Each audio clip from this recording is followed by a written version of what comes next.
যদি একদম ম্যাচের শুরুতে যেতে চাই, টস জিতে ফিল্ডিং এর সিদ্ধান্ত। ঘরের মাঠে এর আগেও আমরা এমন সিদ্ধান্ত নিতে দেখেছি, কিন্তু আয়ারল্যান্ডের বিপক্ষেও আসলে ম্যাচ হারের একটা ভয় কি পায় টিম ম্যানেজমেন্ট?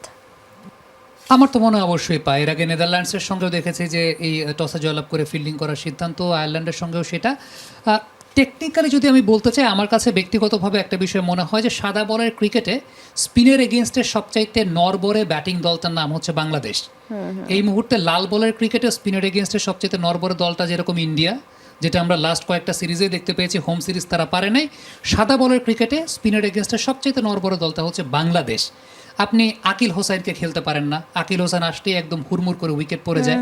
আপনি আকসার প্যাটেল, কুলদীপ যাদবকে খেলতে পারেন না, তারা আসলেই একদম হুড়মুড় করে উইকেট পড়ে যায়। আপনি মিচেল স্যান্টনারকে খেলতে পারেন না, ব্রেসওয়েলকে খেলতে পারেন না, আসলেই হুড়মুড় করে উইকেট পড়ে যায়। আপনি হাসারাঙ্গাকে খেলতে পারেন না, আসলেই উইকেট পড়ে যায়। আপনি রাশিদ খানকে খেলতে পারেন না, গজনফরকে খেলতে পারেন না, আসলেই উইকেট পড়ে যায়। আমি কিন্তু একদম আপনাকে মুখস্থ নামগুলো বলে দিলাম। এবং উইকেট পড়ার ক্ষেত্রে আরো একটা জিনিস আমি অ্যাড করতে চাই, কিছুক্ষণ আগে আরো একটি উইকেট পড়েছে বাংলাদেশের, 3 উইকেটে 5 রান। এখন সো এই যে আজকে লেফট হ্যাম অর্থোডক্স স্পিনার যে ভদ্রলোক বোলিং করছিলেন আয়ারল্যান্ডের, আমার এই মুহূর্তে তার নামটাও বলতে মনে নেই। মানে তার নামটা এই মুহূর্তে মনে নেই কেন, ইন্টারন্যাশনাল ক্রিকেটে হয়তো ওইরকম তিনি প্রমিনেন্ট কেউ না, কিন্তু একটু আনঅর্থোডক্স স্টাইলের স্পিনার, একটু জোরের উপর বোলিং করছিলেন আমি দেখলাম। বল বেশ ভালো ইনকাট করছে। এই টাইপের বোলারের এগেনস্টে, বিশেষ করে এই টাইপের স্পিনারদের এগেনস্টে বাংলাদেশ অলওয়েজ ভালনারেবল। আমি যে নামগুলো আপনাকে বললাম, হাসারাঙ্গা আসলে বাংলাদেশ ধসে যায়, রশিদ খান আসলে বাংলাদেশ ধসে যায়। সো আলটিমেটলি বাংলাদেশের ব্যাটসম্যানদের একটু আনইউজুয়াল স্পিন, যেগুলো একটু অন্য ধরনের স্পিন, যেগুলো রাদার দেন ফ্লাইটের ট্র্যাজেক্টরিতে বল করা, আকিল হোসেন আসলে বাংলাদেশের উইকেটটা একদম খবর হয়ে যায়। সো এই জায়গাগুলো আমার মনে হয় যে অনেক বড় একটা ইস্যু।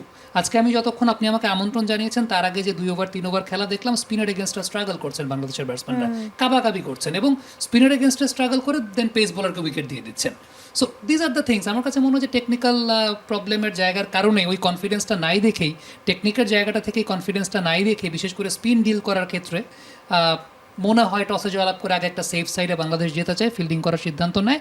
এরপর সেটাকে যদি আল্লাহ কোনো একটা দিন রাখে এরকম যে বোলাররা খুব ভালো বোলিং করছে না, বোলাররা ম্যাক্সিমাম টাইমে ভালো বোলিং করেন, ওই কনফিডেন্সটাই থাকে আলটিমেটলি। আজকে না হয় আমি বুঝলাম যে বোলাররা হয়তো একটা টাফ ডে গেছে, কিন্তু নর্মালি বোলাররা ভালো বোলিং করেন। একটা ডিসেন্ট টোটালের মধ্যে তাদেরকে রেস্ট্রিক্ট করে রাখেন 130, 35, 40, 50।